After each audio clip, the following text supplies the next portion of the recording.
ताई, ही बाई ना प्रत्येक वेळी आईबाबांचं नाव घेऊन आपल्याला गप्प करते.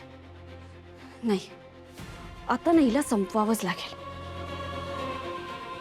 हे बघ, तिचं सत्य मला जाणून घेण्यात आणि दुसऱ्यांसमोर आणण्यात ना काही इंटरेस्ट नाही. मीरा, मीरा,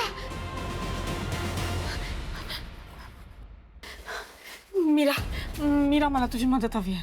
कशी करणार? तुम्हाला तर माझ्यावर विश्वास नाहीये. तुम्ही मंजिरीच ऐकता. अगं एकदाच ऐकलं मी, आता नाही ऐकणार मी परत. सॉरी, खरंच सॉरी, माफ कर ना मला. बोला, काय काम आहे? हे काल रात्री बाहेर होते तर तिथे त्यांना मंजिरीचं मंगळसूत्र सापडलं. ते मंगळसूत्र ते विकायचं ठरवत होते. मी त्यांना म्हटलं असं करू नका, तर ऐकत नव्हते माझं. मग ते मंगळसूत्राशी खेळायला लागले आणि त्यांचा बेडूक झाला. काय? बेडूक?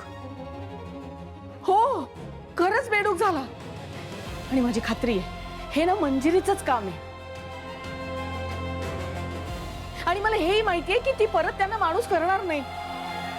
तू प्लीज मला मदत कर ना, प्लीज काहीतरी कर.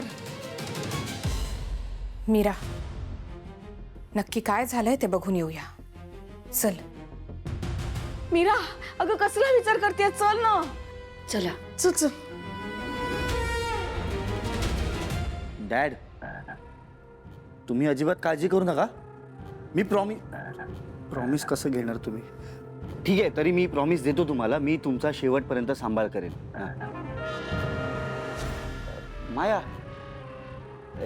युजली हे फ्रॉग लोक किती दिवस जगतात? माहित नाही, कदाचित 3-4 महिने. ठीक आहे ना डॅड, काय प्रॉब्लेम नाही. मी तरी शेवटपर्यंत काळजी घेईन तुमची. प्रॉमिस. मीरा, ये. हे बघ, हे बेडूक झालेत.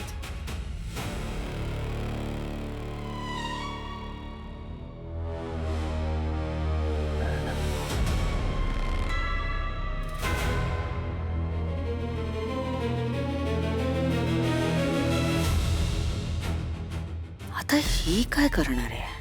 खरं तर यांना मदत करायची इच्छा नाहीये माझी, पण त्या मंजिरीला कळायला हवं की तिच्या प्रत्येक प्रश्नाचं उत्तर आपल्याकडे आहे.